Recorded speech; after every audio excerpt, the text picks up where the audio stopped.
Hello and welcome to Sights Uncena, the first, only, and God willing, last wrestling podcast on the internet. As always, I'm your host, Chet Grind, and with me is Zen Scissors, who watches Raw, Sonk, and Dup, who watches nothing.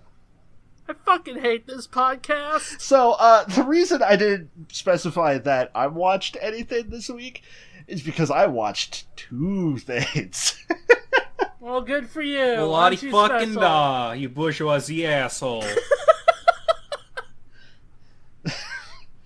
Thanks to a Generous donation? Pledge? What's the terminology? Pledge. Money giving. Yep. From Albus over on our new Patreon at www.patreon.com/SightsOnCena. We now have access to the WWE Network. Yay! You also have access to Podbean, but that's not going up until the end of the month. Yeah. So, yeah, I got to watch Hell in a Cell, and hopefully, if everything goes right, Zen is watching TLC next week, right? I don't even know what it is. That's the Raw pay-per-view that's coming up. I mean, what day though? Sunday. At 8 p.m.? Okay, then yeah, I should be. Okay. I work on Sundays. I'm sorry. Yeah, no worries. If not, you can always watch it back later on the network. Anyways, wrestling happened, so we should get into that. A bunch of wrestling happened. So, I guess we should start with Hell in a Cell, since that was technically first in the week. Yeah. Oh, good. I'm not usually the one who leads. Oh, Aren't you no! excited? Oh! So, before the show actually starts, they showed, like, a logo for the WWE Network, but it's just, like, the WWE logo floated around in, like, the Cerebro, set from the X-Men movies. Okay, good start. Love it. So, apparently, remember how last week I left SmackDown, like, 15 minutes early because I stopped caring when it was just going to be the Kevin and Shane thing? Yep. I do. This week, or during Hell in a Cell, rather, apparently they had a big backstage brawl, and then also turned their Hell in a Cell match to Falls Count Anywhere, which kind of goes against the point of a Hell in a Cell match? Like, if you could, Yeah, what? if you could get a pin literally anywhere, what's the point of the Hell in a Cell? Hell in a Cell and kind of around it too, I guess. Anywho, it's time for Hell in a Cell to start up in the Little Caesars Arena. Yup. In Detroit, Michigan, it's the Little Caesars Arena. Great. Why is it always Little Caesars? Eat garbage. I do. I eat higher class garbage though. I actually did have Caesars today. Also, higher class garbage is definitely the name of the episode. Okay. So, we get immediately into a match when, like, after the recap, and it's New Day versus the Usos in the Hell in a Cell for the titles. The tag titles, I mean. So, on their way down to the ring, Corey Graves is talking about the New Day, and at one point, he just says, "I'm never prepared for a man with a trombone swiveling his hips on the way to a fight." Hey, Corey Graves, how many times have you seen that on a way to a fight? I mean, who can be prepared for that? Also, when they actually get into the ring, Xavier Woods is just kind of in there reading off a list of facts about the size of the cell and what it's made of. Yeah, it sounds about right. It's 20 feet tall and 5 tons of steel. Thanks, Woods. Also, there's a great, like, double quotes with Big E shouting, or the first one might have not been Big E, but, like, someone shouts, "Our opponents talk about the Uso Penitentiary, but tonight is the New Day Apocalypse." Sure. Those are two Alright. similar things, a prison and the end of the world. Followed by Big E shouting, "You better call your priest because we're about to drop some biblical doom and crush you." Yeah, call a priest, get your last rites, motherfucker, because we're gonna kill you. Oh man, our pre-talk before the show was pretty accurate, huh? Yeah. It's come full circle. The stuff that the audience is never gonna hear because we weren't recording. Great. Our podcast is Jesus. That There's your context. doesn't help. No, I think that's all they need. No. Continue, Shane. If we had to put one wrestler into Fight of Gods, who would it be? John Cena. Yeah, that sounds about right. Sure. Let's go with John that. Cena. So, for the record, there's no disqualifications in a Hell in a Cell match, plus it's a tornado tag match, so shenanigans happen during this match. The bell rings, both teams immediately rolled out of the ring to grab some weapons. Xavier wraps a steel chain around his fist, and, like, Big E picks him up to slam him down, fist first, like, into whichever Uso is in the ring. I don't know which of them is which. Oh, it's Alexander Anderson. Basically, yes. Anytime I mention who is, like, specific, it's just because they said it in the commentary. So, that happens, and then Big E spears through the ropes into the steel cage. None of this match looks safe. Yeah, it's Hell in a Cell. Xavier breaks his trombone because he uses it as a baseball bat, and he's just got, like, 8 different trombones under the ring, and then, like, a bunch of other musical instruments, because they also have a gong and a cowbell? Yo, Xavier Woods' Gong Show? I'd watch that. Match notes. Eventually, later on in the match, Xavier and E use kendo sticks to lock one of the Usos into the corner of the cell. Like, they straight up just, like, put one on his neck, one, like, on his arms and, like, his legs and such, so he just cannot move. But he still gets out anyways, somehow. Because the other Uso is just kind of getting his shit wrecked, so they don't show how he gets out. He just kind of does? Sure. Honestly, not much to say, because, like, most of Hell in a Cell was just actual matches, although there was some, like, kind of funny shit occasionally. But 30 minutes into the show, and after an absolutely incredible match, the Usos and the new SmackDown Tag Champs, which is neat. Hey, guess what comes up next? Is it Ty Dillinger? It's commercials! Oh, duh. Sorry. I forgot the most obvious match. The main event. Yeah. So, during the kickoff show, like, before Hell in a Cell, AJ decided to make the U.S. Championship match a triple threat between himself, Corbin, and Ty Dillinger. Sure. Please tell me Ty Dillinger dies. We'll get to that later. Okay. Oh, that's a good sign. The next match is Rusev versus Randy Orton. I've kind of learned how to tune out the commentary in wrestling because most of it's not great to bad. But then Corey Graves says something like, if Rusev wins, we should throw him a Rusev Day parade on SmackDown Live. Rusev Day never ends! That's the secret, man. That's my secret cap. It's always Rusev Day. That's my stand power. It's always my day. Doesn't do much else. Yep. So, bit into the match, Rusev, like, shoulder checks Randy off the edge of the ring right into the barricade, and then picks him up and slams him into the same barricade with an over-the-shoulder slam, which is pretty neat.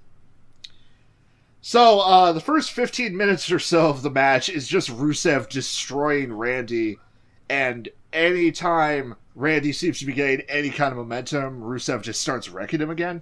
And then... Sure. It's at this point I noticed the commentary saying something else. Great. Looks like we'll be celebrating Rusev Day instead of Columbus Day tomorrow. Hey, yeah, can we do that? Yeah, that would be cool. I would be down Yeah. for that. Yeah, no, that sounds good. Yeah. Let's replace Columbus Day with Rusev Day. Also Canadian Thanksgiving with Rusev Day. Well, I don't know anything about Canadian Well, Thanksgiving. you said it's every day, so Yeah. fuck it. But also- Easter, dead. Christmas, dead. Halloween, dead. No, but my presents! Fuck you, it's Rusev time! Can I get Rusev Day presents? Yes. Yeah, he punches you in the face. Merry motherfucking Rusev Day. On December 25th, Rusev Day, Year 3, you will finally get your presents. Yeah, he saw the star in the sky and he suplexed it and found the baby Jesus. Okay, but what about my birthday? Rusev Day. But my birthday. Yeah, well, Rusev was born on every day, and he's more important than you. The three wise men brought baby Rusev gifts. It was incense, myrrh, and suplexes. No, and tap out fragrance, which you can find in the Walmart fragrance aisle. Right, sorry. So, after 20 minutes of, or 20 plus minutes of getting his shit kicked in, Randy lands a random RKO and wins the match. I knew it. Being fucking of course. You're just waiting for it at that point. So we get another, like, between match commercials, so I walked away to grab a drink, and I came back to what I, at the time, assumed was a commercial about how you could make Colonel Sanders in WWE 2K18. Later, I found out that Colonel Sanders is a built-in playable character for WWE 2K18. Yep. Yep, no, that's a thing. Are all their sponsors? Can I be the Burger King, or can I be Cesaro as the Burger King? Can I play Enzo as as the the Little dude from Little Caesars. Yeah, I mean, that's what I want. He stabs people with stale breadsticks. So we come back, and the next match is the earlier mentioned triple threat between AJ, Ty, and Baron for the U.S. title. The match starts, and AJ and Ty just immediately rush down Baron to get him out of the match. Because he's a big dude. He's like 2 heads taller than both of them. But like a bit later into the match, AJ ends up rushing down Baron, who counters by grabbing him and just throws him over the shoulders into Ty, who's sitting in the corner. Which Sure. kind Make of him die. yeah, pretty much. So AJ tries to get the calf crusher on Ty, but Baron drags them both out of the ring, because if Ty loses, then Baron still also loses. Triple threat matches are weird. So the network froze up for me for a second. And then when it came back, Baron kicked AJ in the face, hopped onto Ty, and then won the title via pinning Ty. Which, sure, Ty kind of spent most of that match dead in the middle of the ring. Good. I don't know. That was a decent match, but I'm not super into giving Baron the title. Sure. The next match is Natalya versus Charlotte for the women's title, and during the video package beforehand, there's a bunch of like really weird color grading, and it makes it really hard to make out the edges of people's faces. Like, it's either too bright or it's too dark, so like everything just kind of blends in, or it's too shadowed. Also, They need one of those sliders, man. yeah, gotta like work on that gamma grading. Look for the WWE logo. Can you see it? It's too Make bright. sure it's invisible, then you're good. The network was giving me a lot of issues, and I kind of missed most of this match. Whoops. Yep. It would appear, though, from what I missed, that Natalya was working Charlotte's leg for most of the match, and she had like a really bad knee injury. But despite this, at one point, Charlotte flips off the top turnbuckle into Natalya outside of the ring, and then Natalya got so annoyed that she just grabbed a chair and started beating the crap out of Charlotte with it. So Charlotte won by disqualification, but Natalya's still the champ? It's not where I was expecting that to go. Shit like that gets so weird sometimes. Like, I don't know, the whole like last month or so has been, hey, Ric Flair's okay, but Natalya keeps talking shit about Ric Flair, so we should put the title on Charlotte because she's the hero. But then she does win at Hell in a Cell, but because of disqualification. And so Natalya still has the title. Yay? We'll get to that when we get to SmackDown. It's time for the Fashion Files. This week with no special appearance by the cast of Entourage, thank God. Where's my Jeremy's at, though? So, the Fashion Police walk into their room with all their stuff in it, and Tyler Breeze goes, "Wow, that was a crazy couple of weeks," and then they look up at the ceiling, and it plays like the sound effect that you hear whenever like a generic flashback happens and the screen starts getting all wavy. And then it just goes back to Tyler Breeze and Fandango, and they just kind of nod at each other and go, "Yeah, that was weird." Okay. Yep. Sure. And then the Ascension come in wearing really shitty disguises that somehow confuse and, like, actually make Tyler Breeze and Fandango think they're somebody else. And so they give them a briefcase, and they open it, and it's like the glowing briefcase from Pulp Fiction. I legitimately thought you were going to say Paul Blart for a moment there. Yeah, that briefcase from Paul Blart that gave... You think I've watched those movies? Yes. I have not. Don't insult me. You missed the part in Paul Blart 2, I think it was. I forget the mythos. But he finds a briefcase, and he opens it up, and it shines gold in his face, and he becomes immortal. But he is locked in a prison of gold. It's like the ending to Ninja Scroll, basically. I believe it. Then I'm dying at the phrase Paul Blart mythos. It's extended, man. The extended universe is pretty big. They've kind of phased out like yeah. They phased out some other like spin-off stuff. I was gonna make a reference to the McElroy podcast where they watch Paul Blart every year, but I forgot the name of it. Till Death Do Like Us that. Part. That's right. Like what was it? It was Paul Blart 2.5 or something. It was like he fought. It was Ball Plart, which was his evil doppelganger that spawned from the Mirror of Midas. It was kind of weird, basically. I really liked it though. I thought it was kind of fun. I can't wait till Paul Blart 3 comes out, where he goes to space to fight against the Martians.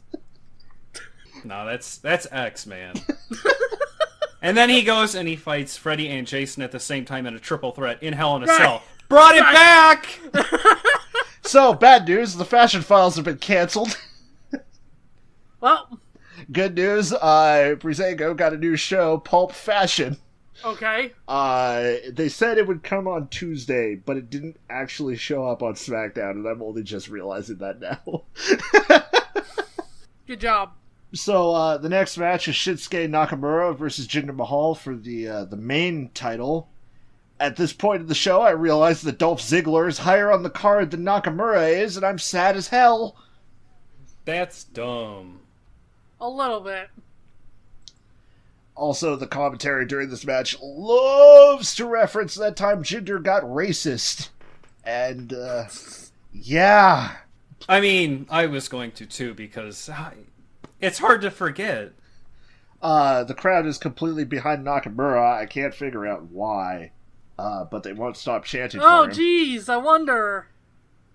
So, I'm just going to give you a complete rundown of the match in about 12 words. Shinsuke Nakamura and Jinder Mahal in Night of a Billion Rest Holds. Goody. I love rest holds. At no point in time should a Shinsuke Nakamura match ever get a "this is boring" chant. This match got 2. That's a good sign, huh? Nailed it. Yeah. Yeah, this match wasn't good. Oh no, you don't say. Eventually, the ref ends up throwing the Singh brothers out, and, Shinsuke runs into a turnbuckle because he misses a kick, and then Jinder uses the moment to slam Shinsuke, and then he pins him, and he wins. Okay. Alright. We get a backstage segment with Kevin Owens, and he's just talking about how Shane McMahon is a bad person and giving off a bunch of really convoluted reasons that have nothing to do with anything. What I'm saying here is Kevin is backstage making a Tumblr call-out post for Shane McMahon. This one time I saw him take a shit and not flush the toilet. He's a bad person. Yep. So the next match is Bobby Roode versus Dolph Ziggler, here to premiere his quote-unquote flashy new entrance. Oh god, can this be over quickly, please? Dolph's quote-unquote flashy entrance is just slowly walking down to the ring with no music. Boy, he sure messed with my expectations. Yep. Look, as much as I hate to admit this, Ziggler is a fine worker. This match sucked, was real boring, and his current gimmick doesn't deserve a good match, to be completely honest. And then the match ends with Roode winning. I guess he cheated for the win, technically, and then Ziggler sucker punches him. Okay. I mean, his name is Rude. What do you expect? So I kind of accidentally took a play-by-play of the main event because it was really good. It's time for the annual Shane McMahon almost kills himself doing a jumping spot match. I did see that on Twitter about how you were saying, I hope we don't start Sights Uncena with the Shane McMahon Memorial. Thankfully, we do not have to start Sights Unseen with the Shane McMahon Memorial. No, there's that. We will get it. We will get to this, though. So, the immediate beginning of the Hell in a Cell match starts with Shane diving under the ropes to kick Owens out of the cell before they lock it. We have started the Falls Count Anywhere Hell in a Cell match outside of the Hell in a Cell. Going great, guys. So, Shane beats the crap out of him for a while, so Kevin retreats into the cage and is telling the refs to lock the cage while Shane is outside of the cage. Nailed it! That's what the cage is for, safety. And then, eventually Shane ends up getting in, and they finally lock the damn cage. Thank God. And then, like, a little bit later, Kevin starts grinding Shane's face into the cage, like, directly in front of where his kids are seated, and starts yelling, "Look at your daddy!" at the kids. And then, like, puts them on the ground after this, and starts shouting at the kids again, "I should be your role model!" It's me, the guy who grinds people's faces into cages. I'm a role model. So what you're saying is this is going good so far? Yep. It gets better. So, eventually later, Kevin powerbombs Shane onto some steel chairs and goes for, steel stairs, sorry, and goes for the pin, but, fails. And Kevin's got some, like, weird, "why are you making me do this" logic the entire fight. Sure. Okay. Kevin puts Shane, like, onto a table in the corner, like, I think it was specifically in the corner where his kids are sitting, and tries to go with a cannonball from, like, up top the apron, but Shane, like, slides off the table at the last second, and Kevin just kind of goes through it himself. He ruined this fucking Kevin Owens combo video. Jesus Christ. Yeah. But then Shane, like, picks up the one half of the table and just starts whacking Kevin over the head with it. Sure. Shane then lands a coast to coast, which still rolls because that's like him jumping from one turnbuckle and like landing a flying kick on somebody who's in the other turnbuckle. But nobody, like Shane, I don't think he's ever won with a coast to coast. It just kind of looks cool. So eventually they get out of the thing, and Kevin considers cannonballing Shane through the Spanish commentary table from the barricade. Note how it's the Spanish commentary table. No! If there is ever a commentary table spot, it is always the Spanish commentary table. But eventually, he instead decides that he wants to do it from the top of the cell. So it's neat because they changed the dynamic of this match to the Kevin Owens dies from a jumping spot match. Although he actually gets to the top of the cell and he starts having like some anxiety about whether or not he should do it. Really? Yeah. Oh, Should I jump from this giant steel death trap onto the fucking floor? So Shane McMahon takes this opportunity to get up, and he starts climbing up the cell himself. And so they're just fighting on top of the cell and like suplexing each other. And every time they do, it bounces around. And if one of them is still standing, they end up falling because it's like a trampoline, and they kind of like just get knocked over because they lose their balance. At this point, I put in my notes that this has become unnecessarily dangerous. Oh no! You don't say! So Kevin gets tired of being on the verge of falling to death, so he decides to climb down the table, or down the cell, and Shane follows. And then, like, they start having a punch fest while they're still 10 feet up the cage. And so Shane throws him off of the cell through the Spanish commentary table. It's always them. Even the commentary table, or commentary team, is surprised. I am excited. Like, one of them even shouts, "Shit!" like, when it happens. It's a pretty good Hell on a Cell, I gotta say. So, there's EMTs out here trying to get Kevin Owens, but Shane's slowly crawling over to grab Kevin and put him on a different commentary table. So, Kevin's just completely knocked out on top of the English commentary table. Oh, I was gonna say, oh no, the Polish commentary table. And Shane's climbing back up to the top of the cell, and eventually he gets up there, and he jumps off the cage to hit, like, land on top of Owens, but he goes through the commentary table himself, because Sami Zayn shows up out of nowhere, and drags Kevin off of the table right before Shane just completely wrecks him. So now, both competitors are just dead. Okay. I can't believe this Hell in a Cell turned into Raw, where everyone just dies. Yep. So eventually Sami, like, notices that the match technically still hasn't ended, so he, like, shoos all the refs and the EMTs away, and he just kind of, like, drags Kevin's lifeless corpse over to Shane and puts him on top, and the ref counts and Owens wins the match because it's false count anywhere. Okay. Wonderful. Guys, Hell in a Cell kind of owned. Again, it was more Hell on a Cell than in a cell. I mean, during the New Day But match, yeah. there was plenty during In the Cell. I just didn't want to spend too much time talking about that specific match. But yeah, like, there was two boring matches, and although I really wanted to hate Kevin versus Shane because the story sucked, it kind of was the best match of the night. Perhaps tied with the opening tag match. I'm gonna give this like an 8 out of 10 this week. Dup, if you had to give Hell in a Cell anything, what would you give it? I am going to give it a... Shane McMahon almost dies on 10. Yeah, that sounds about right. Sounds like every Hell in a Cell. Well, fair, but this is my first one. So, Zen, Is it Raw time? it is time for Monday Night Raw. I can't Alright. believe this is going to be the first episode where we go over 100 minutes. So, we are live from Indianapolis this week, which explains why I saw Mike Pence walking out of the show as a publicity stunt. Nice and topical in my notes, huh? Thanks, Ben!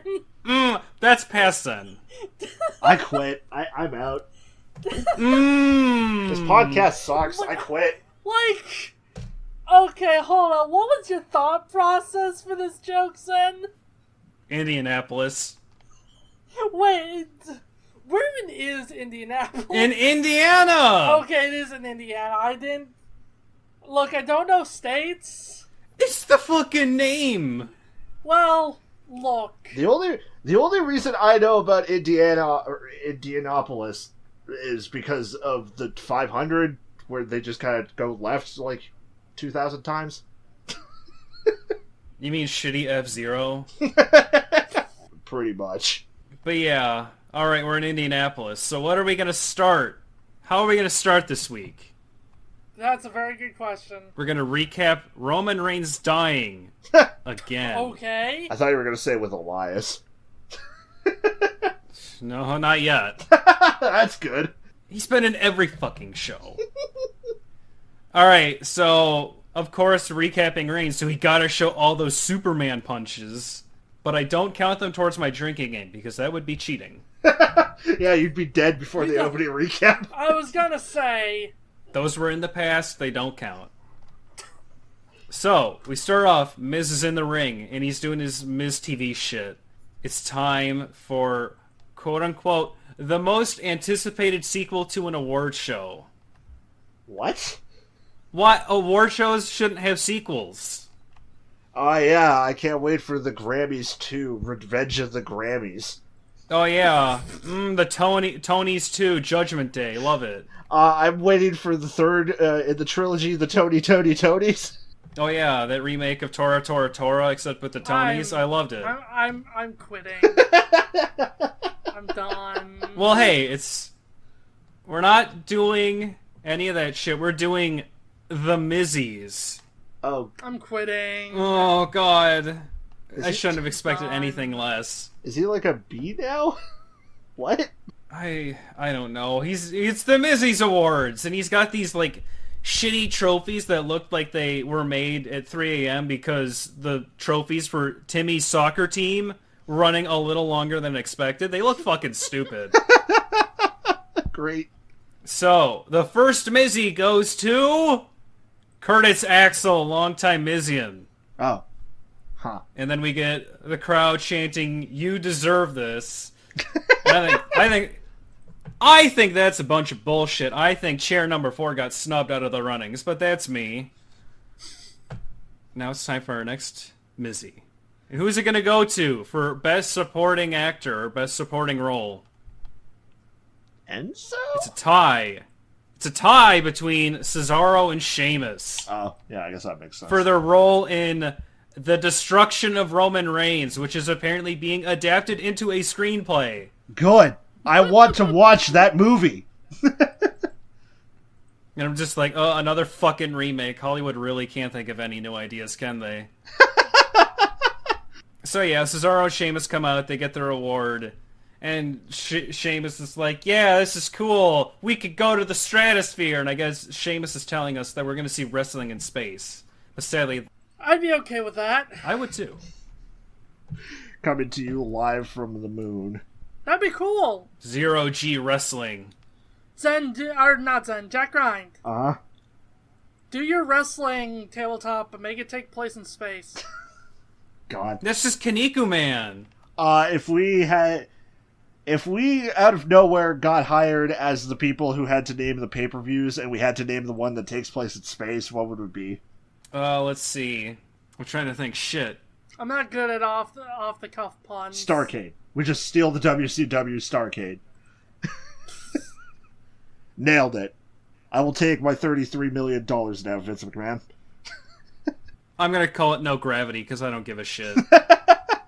So anyways, they're talking like, yeah, thanks Roman Reigns for getting your shit wrecked like someone in a 1st to 10 against Sonic Fox. They said that verbatim, by the way. And then they also thank Ambrose and Rollins for fucking Cesaro's teeth up. I don't know what that has to do with this, but whatever. That seems like a weird thing to thank somebody for. There's one Mizzy left. And who is it gonna go to? The Miz? Damn right. Yeah, that makes sense. You think he's not gonna give an award to himself? I feel like this is collusion. Yeah, I said this is so fucking rigged. And he's like, I'm gonna take this award, I'm gonna dedicate it to my kid. This award I gave to myself, I dedicate to my unborn child. Okay? Like, what the fuck? So this is collusion and nepotism. I dedicate this bowl of ravioli I made to my unborn child. Means about as much. Ravioli, made it for my Kadioli. Oh my god. My favorite Mr. Krabs quote. So, oh no, it's Roman Reigns. Who could have seen that coming? Everybody? Yeah, I didn't see it coming. Like, at this point I noticed it seems like whenever Miz decides to start talking about his unborn child, that's when somebody decides it's time to come in. Roman Reigns is pro-life. Yeah. Oh god. Roll back He might that. be. I just. We've Disclaimer. already gone into politics this episode. We can't roll it back. No. Disclaimer. I don't actually know what Roman Reigns' political statements are, and I don't particularly want to know. Well, let's look it up. Oh, God. I believe babies are flat, says AJ Styles. Like, I remember him tweeting, like, couple weeks back about how if you don't believe in the Christian God, you are a coward, but... No, Maybe I don't he want was just saying you like cows. I don't know. I do like cows. Zed, in what universe does the word coward mean somebody who likes cows? A coward. Apparently, Big Cass is a Trump supporter. Great! Damn it, big ass! Which led to Roman Reigns barring him from the locker room. Great! You know what? You're okay, Roman Reigns. Yeah, he Superman punched him out. Or speared him. It's one of the two. What were we talking about? That's a very good question. Roman Reigns is here, and he's like, I hate you stupid chuckle fucks. And they're like, oh, what are you gonna do about it? Oh my god, it's the Shield! They're here, the rumors were true! Who could have seen that coming, me? Anyways, now it's time to walk down to the ring, and they all cover one side of the ring, except there's only 3, so there's one missing. It's like the fucking line from Futurama. We have you partially surrounded! Whoop-de shit! Okay!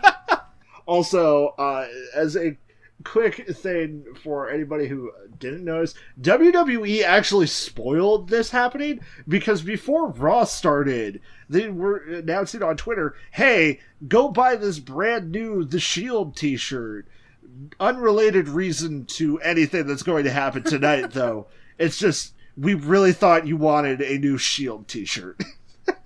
We're not saying anything, but we're totally saying the Shield's back. So yeah, they're like, oh shit, what's gonna happen? And then they just start punching each other. And how does it end, of course? Superman punch! Oh, of course. Who could have seen that coming? Everyone. I keep saying that, but yeah. So Miz manages to escape, and he's begging for his life outside the ring, like he is wont to do. No, please don't. I have an unborn child. Did I mention I have an unborn child? Well, look at this trophy I dedicated to him. Or her. I don't even know yet. So yeah. They all get the shit kicked out of them. And then they touch their stupid Cracker Jack box rings together and they run away. Woo! Anyways, time to tease Bray Wyatt. Shield powers activate, form of shovel to bury the roster. Form of a shield, and form of a shield as well, and form of another shield. We can't really think of much.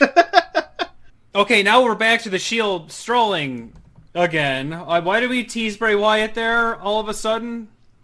Sure. That was really out of nowhere. So they just stroll back to the Titantron, and they're just dicking around. And they head back to the helicarrier, and we head to the commercials. Great. More fists like Tekken, anyways. Great. Come Keep back. bringing that up. Yeah, because they keep playing the commercial, and that's all I can think of. Is Knock 'Em Down the only Snoop Dogg track you know? No, but I think of that because of Tekken. And it's funny. Fair enough. Run it, homie. It makes me laugh. That song makes me fucking laugh. Need that. Run it, homie. Knock him down. That's it. That's the entire song, pretty much. And Doggy does it again. That's it. There's another one. Alright, so we come back. Jason Jordan, I guess, is going to fight Gallows and or Anderson. All by himself. Sure. Because he's still feeling hurt after being called a nerd last week. I don't know. Sure. So, they hit each other like 4 times. Commercial. Nothing happened. Barely. We saw like 2 minutes. Already commercials. Are you fucking kidding me? So we get back, and Jordan is having his arm broken by Anderson or Anderson, since I guess Gallows or Gallows is just there because he likes to watch or something. And the entire commentary for this match has been the other 2 commentators that aren't Booker T giving Booker T shit for saying that Jordan has things handed to him. So Booker's like, nah, I think he's got potential and he works for what he does. Followed by, Jordan needs to stop having matches handed to him. Great. Booker, I'm gonna need you to pick a side here. But You can't have it both ways. The truth is in the middle. yeah, the middle of the ring. Exactly. Also, if I remember correctly, Booker T's not particularly great at commentary. I love him though. He's awesome. Every time he talks, it's wonderful. And then there's Corey Graves, of course. Yeah, most of his issues kind of come during like the panels during the kickoff show, which is kind of why I wanted Dup to watch the Hell in a Cell kickoff show, just to kind of like snark that for a bit. But things happened. I was dead. Yeah, I was extremely dead. it was unfortunate, but we got a necromancer, so it's fine. Do we have a necromancer? What were we talking about? You. I'm not a necromancer. I would be a lich if anything. Those Come are on. basically the same thing. One's undead, motherfucker. Learn Yeah. the lore, idiot. But they do the same shit. Yeah, but they're not the same thing. Yeah, but you're dead. Yeah, so I'd be a lich. Exactly. So you can revive me. Prismatic spray. It can, This conversation's not will. stupid. Anyways, and then Anderson jumps into the turnbuckle and smashes his balls like it's Idiocracy or some shit. And he gets pinned. Jordan is redeemed, I guess? I don't know. That match felt really pointless. And then it's time for Elias up next. Fucking wonderful! God. Great. So, at this point, I realize I don't give a shit about the commercials. And I was looking at Twitter, and there were some stupid memes, so I decided to start watching Ed, and Eddie during the commercials. And I guess I felt that was worth noting. I don't know why. Thanks, Pass Zen. Thanks, Zen, Pasty. how tired were you when you watched Raw? Not as tired as I am now. So, we come back from whatever episode I was watching at that point, and Miz is in the infirmary after waking up from a 9-year coma, and Curtis Axel is rubbing ice on his neck, which looks really weird. Is he there to tell him that he's lost his arm? Show me what you look like. Here's a mirror. Welcome to the menu where you decide what your face is. We're gonna call you Ahab now. Here's magic and a chair.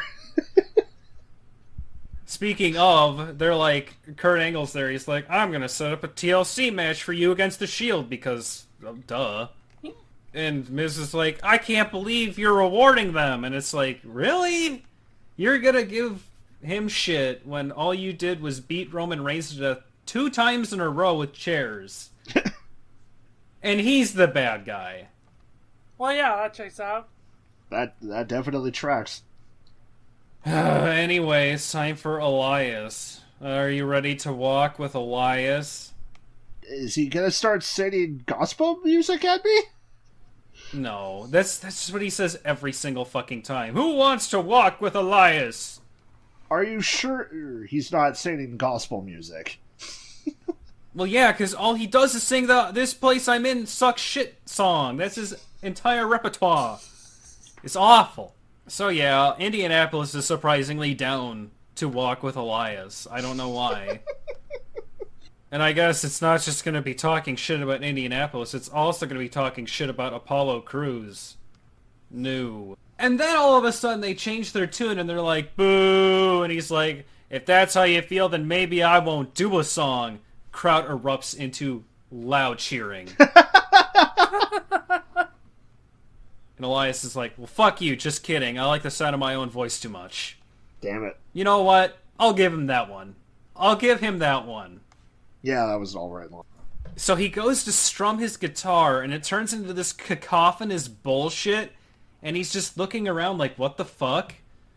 Titus O'Neil comes out, playing the banjo. What? And I was just like, that's what the fuck? What? And he's like, I'm gonna do the opposite of what Elias does. He's telling everyone to record it and take out their cell phones and stuff. And he starts playing the banjo, and oh, he sucks so bad at playing the banjo. It's amazing. It's the worst. I'm still very confused about the turn of events. So is I. Anyways, here comes Apollo. I know he's gonna lose, but whatever. They actually kind of salvaged this setup. Thanks, Titus, and your stupid banjo. The banjo Anyways. has many powers. Commercials. Oh, good. So we come back. Lots and lots of arm abuse to Apollo. Elias is breaking the shit out of his arm. Oh, good. The commentary says that apparently Elias is this whole thing with the guitar, and that's his gimmick because Slash gave him a guitar. Damn it, Slash. I thought you were the not shitty part of Guns N' Roses. I guess I was wrong. So Apollo is dominating the last half of this match, and then Elias gets a hit and he pins and wins. What else would happen? Yeah, I can't think of anything. Guess what's up next? Is it Enzo time? Fucking Enzo! It's Enzo time! Nailed that. Nailed that. I can't have any fucking respite. Elias to Enzo. Goody! Fucking wonderful. Ugh. Your favorites back to back. That's exactly what I said. In my notes, do you really need these two back to back? Yes. I guess the answer is yes. So, here comes Enzo. Fucking fuckface McGee, and he's wearing this rejected Majima jacket on top of a shirt and some pants made of trucker flaps. Goody. Awesome outfit, buddy. And at that point I realized that it's not a shirt and pants, they're overalls made from trucker flaps with leopard print straps. God fucking damn it. Actually owns, what are you talking about? Ugh. The only passable part is the Majima jacket. So Enzo's here, talk about getting people fired again because he's such a great guy. And he's also salty that Callisto gets around his stupid claws and he gets a title shot at TLC. And it's like, get fucked. Fuck you. And he says muscles marinara. And I die a little inside. Are you telling me you don't want to eat the mussels marinara? No! Maybe if they actually make it, I'll try it so I can spit it. Spit it right into the fucking garbage disposal where it belongs. Anyways, he calls Callisto a Tostino? What? Are you getting racist on me, Enzo? What? And you were such a nice guy. What? No, wait, no. Go, what? He calls Callisto a Tostino. What? I don't know! No, shut up, what? I don't know! I wish I had an answer for you, but I don't. Now is he a pizza roll or? That's Totino's! We've covered this! Oh. Yeah, he's a bagel bite. Look. I don't have anything more to say. Well, great! Just... Motherfucker, you don't remember the Scream Lords? No, I don't! Well, you're missing out. The Totino Scream Lords! What are we talking about? They're here to sell you some tasty pizza rolls. What And are scream we in your talking face. about? What? Totinos and Tostinos and... What is happening? Enzo's racist. Okay. So, like everybody's favorite animal mascot of the video game 90s, this is sponsored by Tostitos. What are we talking about? I don't know! Anyways, Angle comes out and he's like, I'm gonna shut your shit up. And I'm like, good. Enzo just referred to himself as a cash cow during this, as he's talking to Angle, and he's implying that Angle is sucking at his teat. And Enzo, I never want to hear you say that shit again. Aw, that's a really bad image you put in my head, too. Yeah, I was mad! I hate that image! So, Enzo needs Angle to come out here again and explain why Callisto is excluded from the clause because he has the reading comprehension of a 5-year-old, I guess. I shouldn't be surprised. Jesus Christ. So, Angle's like, fuck you, guess what, that title match, it's happening tonight. And Enzo's just like, he's got this oh shit face plastered, like, what? I'm gonna lose because I suck. So Enzo's like, I'll do it on one condition. You gotta make it a main event. Okay. Sure, Enzo. And then Angle hits him with another stipulation. It's not what he thought it was going to be. His clause is on hold, and the match is going to be a lumberjack match. Oh, good. With the entire cruiserweight division A on the side. lumberjack match.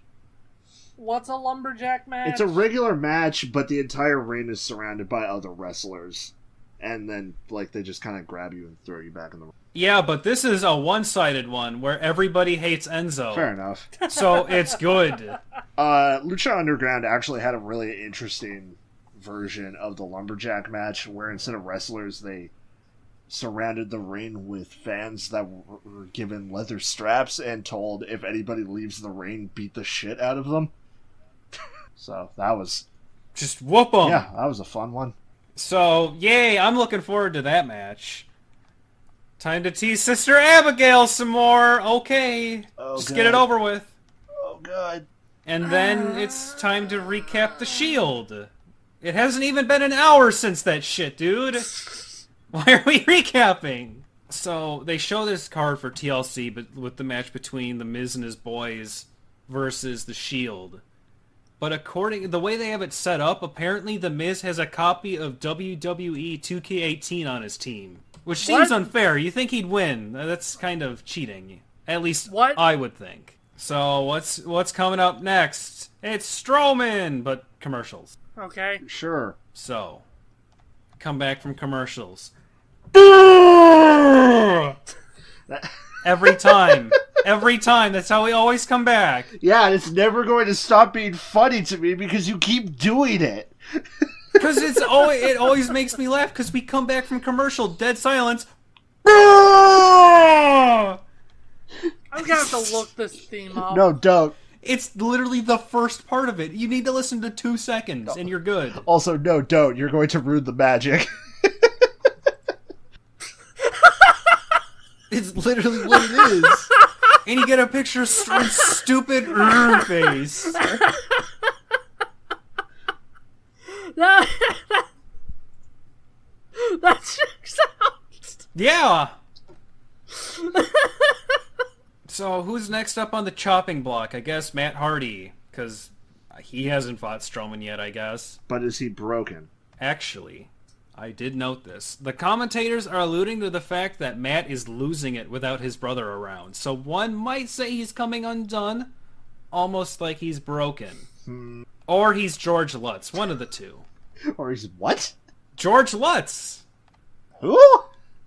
Amityville Horror. Oh, I've never seen that movie. Well, don't. It's not very good. It's also really boring. Unless you watch the Ryan Reynolds one. That was actually really fun.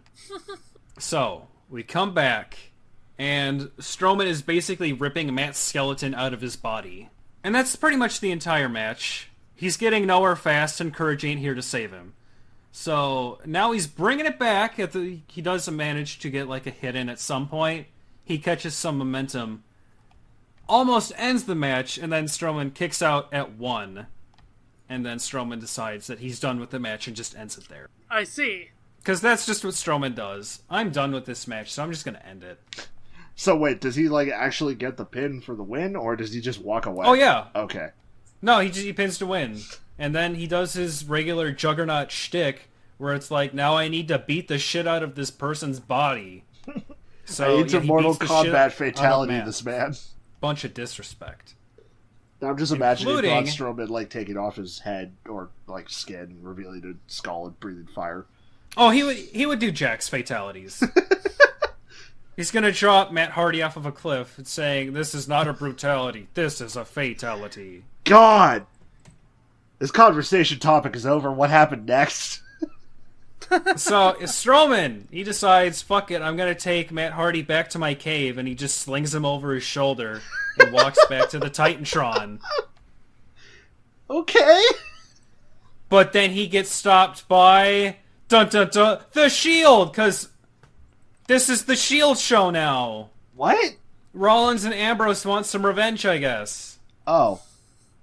What? Okay. So Strowman tries, but nothing stops the spear from Roman Reigns. So, yeah, they just kind of like dogpile onto Strowman.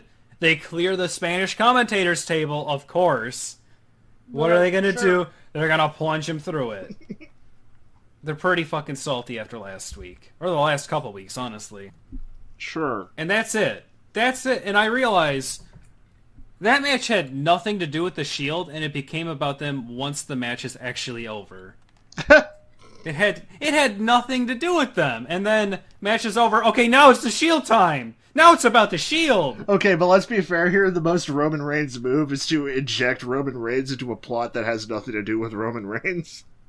Fair enough. Commercial time. Of course. Come backstage with the Shield, and they're loving that they're back on their bullshit. And their interview is basically, we will kill the world if we gotta. But how many Superman punches will it take to get to the center of the Earth? That's the real question. What? What? Huh? Never mind. Back to actual matches. Mickie James is here, so people can call her old, probably. Dub, how many licks does it take to get to the center of a Superman punch? Shut your mouth. I failed to see what was confusing, but then again, I did write this. Well, at least he admits it. So, yeah, Mickie James is here, so people can call her old, probably. And Mickie James is talking for like 3 fucking minutes, and I get so bored, I tune it out and listen to some Doctor Doom quotes, because fuck it. I need something to fill the time. And yeah, I listened back and yup, her whole thing was basically, hey Alexa Bliss, you suck. Awesome, great, I missed fucking nothing. And here comes Alexa Bliss, and she's like, I'm sorry. No, you're fucking not. How's this gonna turn into shit talk? We all know it's gonna turn into shit talk. And she's like, I made this retrospective of your wrestling career. Oh boy, here we go. And so we get this fucking old-timey, like, World War II, gotta go get them war bonds. Mickie James retrospective. What? And I didn't know Mickie James was a boss in Cuphead, but here we are. And yeah, guess what? The whole gist of it was, you're old, Mickie. Get it? Great. Can we just get to the fight, please? This view is terrible. God damn. So, Alexa gets to the ring. Or, no, she's at the ring at this point. Sorry, that's right. She's like, yeah, I'm just gonna get to going, I guess. And then Mickie James pulls her hair from the ropes, and I'm like, oh shit, the match is finally gonna start, good. But nah, Alexa decides, I'm just gonna go home. Awesome, that was sure worth my time. Was it? No! So, commercials, we come back. Yup, Asuka. Yeah, I know. I'm still waiting. Only at TLC. Still waiting. Speaking of Cuphead, I'm still waiting. Although, I'm not waiting for Cuphead. I am unconvinced the Cuphead is out. I've played it, so... That changes nothing about my opinion. For me, it did. So, yeah, that's cool. Anyways, we're here with FGC veterans Bailey and Sasha. And they want to get a shot at Asuka for TLC. And it's like, no, it should be me. No, it should be me. And then Alicia Fox comes in and is like, no, give me a chance. I never get one. And one of my favorite parts of the night, someone I've never seen comes out and is like, what about me? Sometimes I feel like I don't exist. And I'm just, do you? I've never seen you before. Do you exist? Who are you? Who the fuck are you? And then Emma comes out to annoy the fuck out of everybody. Because that's what Emma does. And Angle, who's been here this entire time, is just, I'm fucking done with this. Whatever. Just go solve it in the ring. And so all 5 of them are going to fight in the ring. But of course, we get back, and we're in the middle of a cruiserweight match. Because why would we actually watch a full cruiserweight match? It's never going to happen, so... Do you mean women's match, or did it suddenly turn into the cruiserweight? No, we were watching that, and then we go back to, like, an actual match happening, and we're just in the middle of a cruiserweight match. Oh, what? Because that's cruiserweights. Okay, I knew they were, like, mistreated, but that's some shit. Like, it's time for a bunch of people whose names I don't know because they don't tell me to fight for, like, 3 fucking minutes. It's kind of hard to care when I don't even know who these fucking people are. At least with Gallows and/or Anderson, I can make some kind of joke out of it. So, at this point, I said, fuck it, I'm gonna listen to some Dormammu quotes till this is done. Because I had nothing else to do. And I wasn't gonna watch more Ed, Ed, and Eddie. That's commercial time, all right? Yeah, that's commercial below time. you. That's the tradition. That's the ceremony of it. All right, I'm not going to watch the Cardboard City episode until the commercials are happening. I'm not watching 88 Fingers Eddie until there's a Total Bellas commercial, okay? Zen, please. Just continue. All right, so yeah, Dormammu quotes. That was fun. And then the match was over. Cool. That was fun. Doesn't matter commercials. Awesome. So we come back. Shield, shield, shield, shield, shield, shield, shield. That's what this entire show is at this point. Great. So Miz, we get back and he's talking to Kurt Angle backstage and he's like, I need another partner for my team. Who am I going to get? And I'm just like, dude, you have a copy of WWE 2K18 on your team. What the fuck else do you need? Yeah, you've got Colonel Sanders on your team. Exactly. Have you seen him? Don't fuck with him. He'll give you some chicken, and it will murder you. I've seen it happen, man. KFC was in deathbed. Coincidence? I think not. So, yeah, they're just like, who's going to be his tag team partner? Who's going to be on his team at that fucking show at TLC? And they cut to the door. Bam! Strowman kicks it down.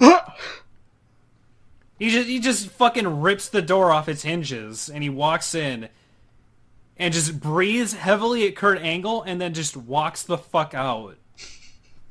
Thanks, Strowman. Sure. That really gave me all I needed to know. So now it's time for Finn Balor. It's time. Oh, we're getting to it. Oh, It's time for jump scares and 3 a.m. Adult Swim tech. Ooh. Oh, boy. This segment. So he comes out, and he's like, Indianapolis, this right here, this is Balor Club. And I'm just, dude, you've called like 2 other cities Balor Club. Not everywhere can be Balor Club. You gotta pick your headquarters, man. Yeah, chess club can only be in one room. Yeah, there's a chess club room. We meet in this room.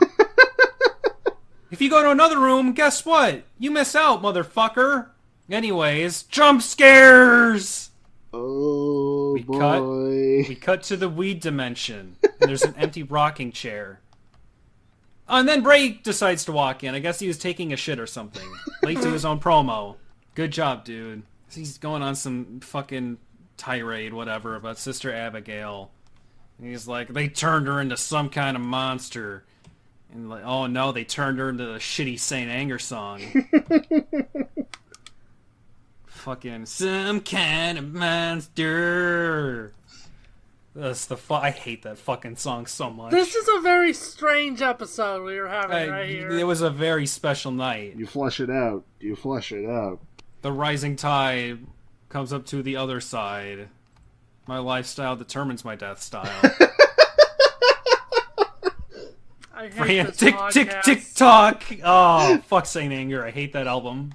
Anyways. And then they use this, like, stupid Windows Movie Maker effect to turn Bray Wyatt into Sister Abigail. Like, it looks so bad. That made me laugh. And then Sister Abigail talks, and I don't really give a shit. Wasn't really paying attention. The gist of it is Sister Abigail is way into this demon off. I can't wait to do this demon off. That's the gist of the whole thing. And then he turns back into Bray Wyatt, and he's laughing. So even he thought it was funny, I guess. And then we jump scare, but we don't jump scare to commercial. What the fuck? I can't Is that believe allowed? it. I don't know. Bray Wyatt breaks the rules. What are the rules? When you jump scare to commercial. That's how you do it. If you jump scare in WWE, you jump scare in real life. Yeah. I forgot that Kurt Angle was secretly Elizabeth Bathory. My bad. I am so sad that you can't find that movie on YouTube anymore. Well, it'll always be in our hearts. That's true. It'll always be in our hearts that we have to drive stakes into so we don't get killed in a video game. What? Staying Alive is a precious movie. Ah. Stay Alive. Staying Alive is a great John Travolta movie that is really bad and then has Satan's Alley, but that's for another time. So, now it's time to see who fights Armika at TLC. Alicia Fox comes out, and oh man, I can't wait to see her fucking kill Emma for last week's bullshit. I was very excited. Great. So, Who's gonna win this? All right, so we have Dana Brooke, who is Miss I had no idea who the fuck you were. She's doing some orchid combos. But Bailey's like, you shut the fuck up, you get out of here. Pins her, and then she's done. Back to the ether with you, mystery woman. Bye. And then Alicia Fox quickly turns that shit around. Bailey's out. If only F-Champ were here with the reality stone. But alas. Commercials. That's the real reality stone. Or, I'm sorry, Spencer would call it the jelly stone. But What? I think that's beyond the point. Hold on, what? Even that's how he says it. He says it legit sounds like he's saying Jellystone. Because the voice acting in Marvel Infinite is really bad. Jellystone, let's get this party started. Let's get this party started! Oh my god, I hate you so fucking much, Spencer. Anyways, we come back from commercial. And we get this party started. Yeah, we do get this party started. It is getting started right here. And then Alicia taps instantly. And Sasha gets pinned out of nowhere. So much of this match happens in like 2 seconds. And then Emma wins. Fuck! But then I realize this is who's gonna fight Asuka. Yeah. Emma's gonna get fucking murdered by Asuka. Emma just won the rights to be the first sacrifice to the volcano goddess. Oh man, I can't wait to see this fucking combo video. So, yeah, then we go back to commercials, and Jeddah shows up again. It's been a while. Wait, are they still showing another MCCI commercial? It's been a while, but they showed one. The same one, but... I didn't think they would continue to run ads for this game. We come back to Little Caesars! I guess they upgraded somebody's seats, which is cool, but I don't need to know it was Little Caesars! Fuck! Anyways, so what does Finn think of Sister Wasted character slot? Well, he's like, Bray was too fucking salty he couldn't beat me, so he unleashed Blackheart or some shit. Now I know what I gotta do. Back to recapping the Shield shit. Again! I remember! It happened like 2 hours ago. I don't have the attention span of a fucking goldfish. Sometimes. Not this time. So they show them kicking Strowman's ass again, and I think it was Corey Graves said, like, they were monster hunting Strowman. So I guess Strowman is confirmed for Monster Hunter World at this point. Sure. What? I zoned. Braun That's Strowman okay. confirmed for Monster Hunter World. I'm down. So now we gotta go back, and we gotta interview Callisto. Alright. So he's like, you know, I was inspired by Rey Mysterio and Eddie Guerrero. And I realized, yeah, I too remember when they fought for custody of Rey's son. That was awesome. And really stupid. I forgot about that! That's like the thing I remember most about wrestling. The ladder match for custody of a child. Yeah, that was the thing. That was the money in the bank, was custody of Rey's child. Rest in peace, Eddie Guerrero. That was fucking awesome. So, now it's time to get the shit started. Let's get this party started, as some might say. Let's get all the warriors out here so they can pull Enzo apart like a shitty breadstick. But first, commercials. Oh, of course. So everybody's just standing around, tossing and turning, waiting for the opportunity to fuck Enzo up. And he does his intro again. He did it earlier in the show when he came out last time, and he does it again! You already did this, you fuck! Isn't it enough to do it every week? You do the same thing every fucking week. He's talking about lumberjacks. He's like, I don't care if you got Paul Bunyan and his big blue dog. Yeah, because Paul Bunyan's known for his big blue dog. It wasn't an ox or anything, you fucking moron. Guess who says that? Corey Graves. Honestly, I don't need to say anything when it comes to Enzo. Corey Graves pretty much says everything I'm thinking at almost any time. Yeah, it's funny, because Corey's supposed to be, like, the heel commentator, but then you give him somebody like Enzo who's just so annoying that no matter what, Corey just ends up being the face. Like, everything he says, I'm just like, yep, pretty much. Yeah. Preach on. I actually have a question. Mm-hmm. I I posted this in the Discord a while ago. What is the context for this GIF of a guy that has a sign saying no chant, saying that Enzo and someone else, I don't know who this is, that like you, I am woke. I don't fucking know. Oh, I think that happened on 205. Or, like, on a Okay. YouTube-only thing. Cause, yeah, it's just this guy saying, I am woke. And He's Enzo woke. replying with, what? Which, for once, I agree with Enzo. Yeah, no, unfortunately, I don't know the context behind that at all. It might have been a thing Dang in it. 205 only. Cause I was kind of curious. So, Zen, tell me more about Enzo O'Clock. Oh god, then he makes SAWFT. Oh. Why do you gotta make him spell it, you motherfucker?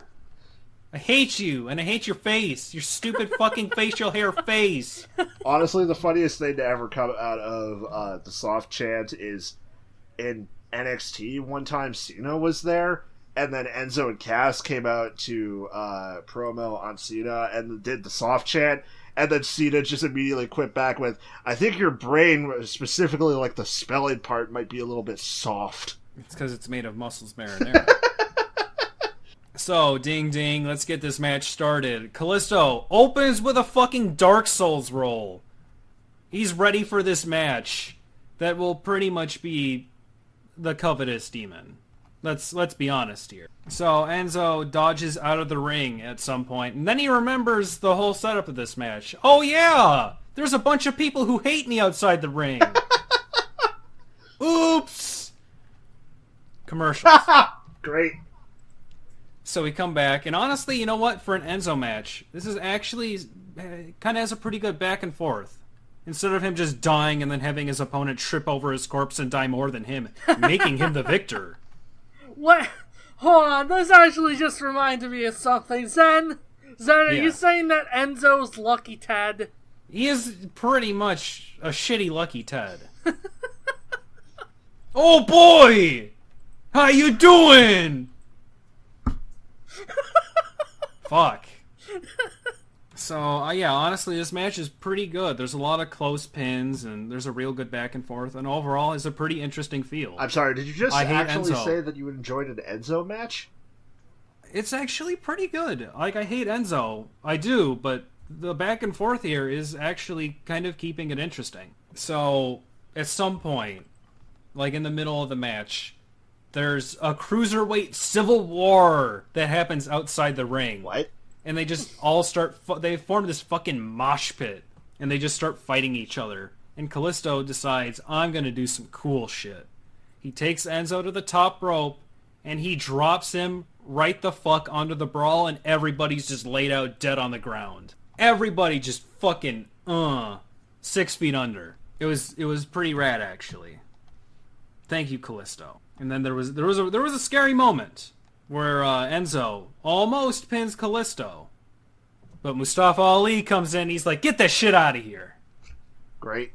Thank you, Mustafa Ali. You are a legend. Thank you. Enzo at that point is just completely fucking lost. His eyes are bugging out of his head more than usual. And so he starts arguing with Mustafa really, really loud, and they're just fucking going back and forth until Enzo decides, I'm gonna clothespin you. Fuck you. And not too long after that, Kalisto looches the fuck out of Enzo from the top rope and then pins him and fucking wins. Oh, thank God. Yay! The cherry on the Sunday of this fucking week. Kalisto takes that fucking title away from Enzo. I can't wait until Enzo gets it back at TLC. I don't care. That doesn't affect this week. This is in a vacuum. This is the cherry on the sundae that is this great week. We end on the shot of Enzo's dead body gracing the screen as Kalisto celebrates. And that's the perfect end to the perfect week of Raw. Great. So if you had to rate Raw this week, what would you give it then? 10 out of 10, it was fucking great. Dub? I would give that to Enzo finally dies out of 10. Great. So, I guess we should just speed through to SmackDown, huh? Is it SmackDown Well, time? If you want to wrap this up in the time we actually have, I'm looking at my wrist like there's a watch there. I don't know why. You have about 15 minutes. Alright, so SmackDown starts with a recap of the final match of Hell in a Cell. Got to set up what happened for everybody who didn't watch the pay-per-view and all that. But the show proper starts, and the first thing we learn is that Kevin Owens and Sami Zayn are going to talk about what they did, and Baron and AJ are having a rematch tonight. Sure, I guess. So, the new SmackDown Tag Champs, the Usos, are on their way down to the ring to cut a promo on the New Day, but then eventually they call out the New Day, who decide to come out, and the only member dancing is Kofi because he was the only one who wasn't in the match. Xavier's kind of limping around, and he just looks pissed. But the promo they're cutting is basically, look at us five. We're the best tag teams the WWE has ever seen. Are they best friends now? I'll take your word for it. That's part of the lore. Also, they're S-linked now, motherfucker. Yeah, pretty much. Tighter than hydrogen bonds. Also, so they actual quote here: "Did we knock a screw loose? Are you calling for some kind of oos truce?" Ooh, that's What? bad. That's bad. Because What? Because the Usos like to refer to people with oos. No, hold on. What? Hold What? on. What? So the Hype Bros come out, as well as Chad Gable and Shelton Benjamin, and then Breezango and the Ascension also show up because everybody's pissed as hell. So Dan O'Brien comes out and he's like, "Well, this ain't gonna do, so y'all get out of the ring, and we're gonna have a fatal 4-way tag match to decide who's fighting the Usos for the titles at some point." Commercials. Okay. Nailed So it. the way a fatal 4-way tag match works is there's always two people in the ring, but anybody can tag anybody in at any time. And the first time someone goes for a pin, literally every member of the match goes in for a brawl. And then we have more commercials. Lovely.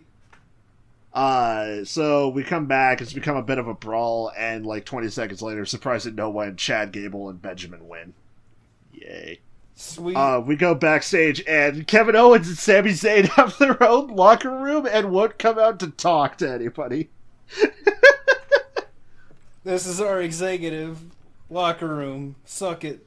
Also, for whatever reason tonight, there's a match between Nakamura and Orton versus Rusev and Aiden English. Sure. Commercials! Sure. We come back and we go backstage, and about all the ladies are arguing about who deserves to be champion and who should be fighting Natalya. And then Charlotte comes in, and Natalya says, and I quote, "Why the lone face, Charlotte? Did you break your pathetic father's heart again?" And then Charlotte kicks her shit in. Cool. Oh, hey, advertising. Was it Little Caesars again? I don't know. I had to download this after the show aired because I couldn't catch it live, so I didn't catch any of the commercials. Yeah, we should bring that up about how the fact that you forgot to watch SmackDown. No. We only have one TV with cable in this household, and my grandmother usually goes out on Tuesdays, but she didn't go out last night, so she decided she wanted to watch TV at 8, and I had no say in the matter. I have a question, Jack Grind. What's up? I don't know what the WWE network actually entails, but couldn't you have watched the show using that? Really? Because they have That's stuff with kinda the strange. USA Network and all the other things.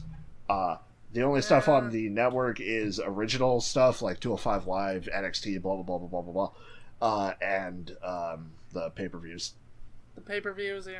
Okay. They do put up SmackDown and Raw, but it's always like, here's the episode from a month ago.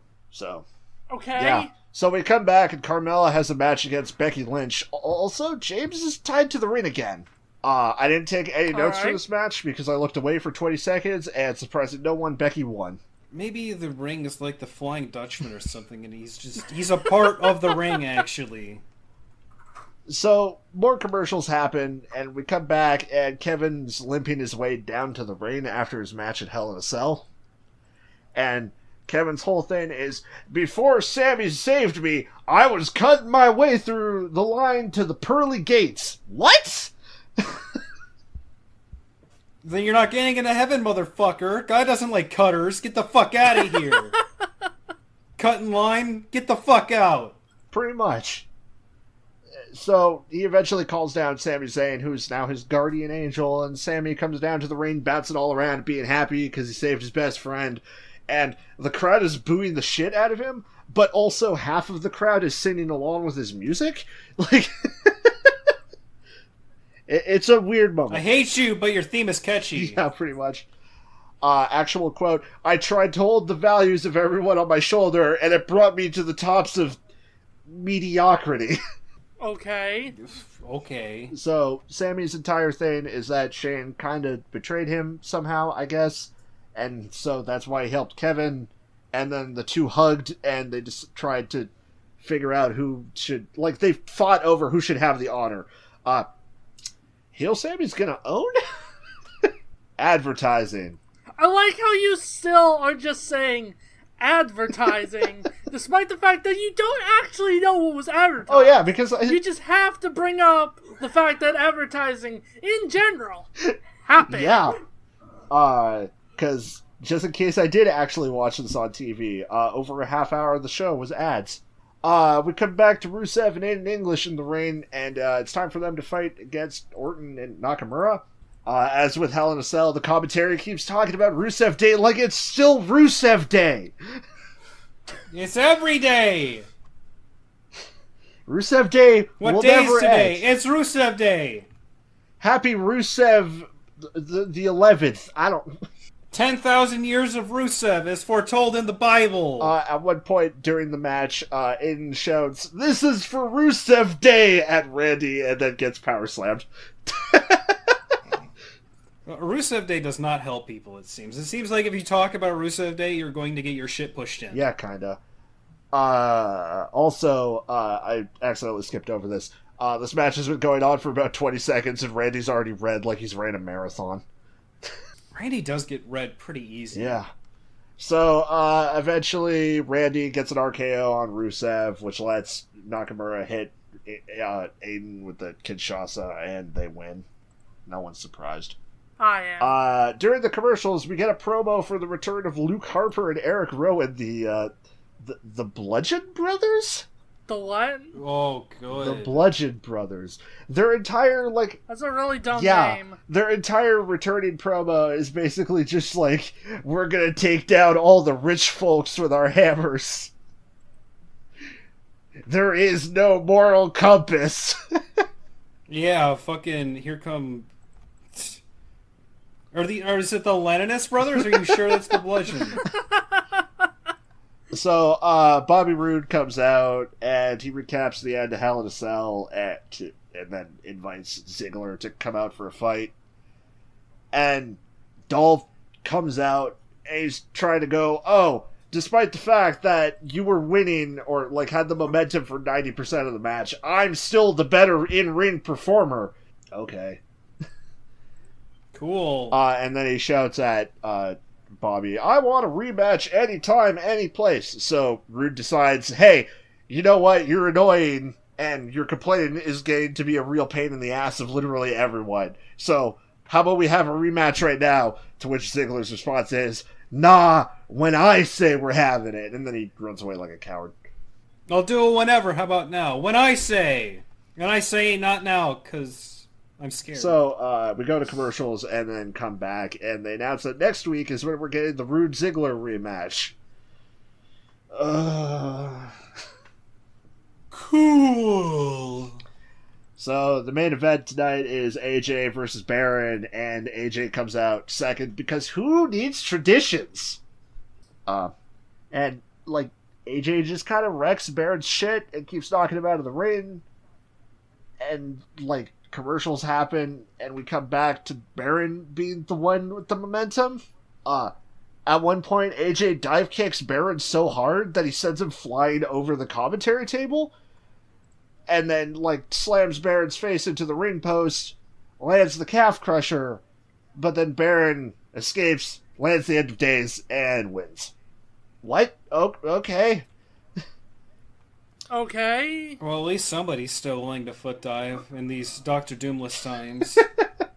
So Renee Young comes into the ring and she decides, I'm going to interview Baron Corbin. Well, AJ is still dead in the middle of the ring. Like, she literally steps over AJ to interview Baron Corbin. It's part of the spectacle. And then actual quote from Baron Corbin and the last thing said on SmackDown Live this week. You can cry, cry, and cry, and I'll buy a boat to float down your river of tears. What? Why do you need to buy a boat? Where are you going to buy the boat from?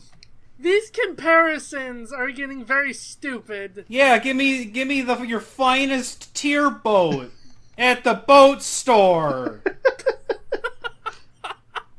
Well, you can't say which brand it is. What if a boat brand wants to sponsor the WWE?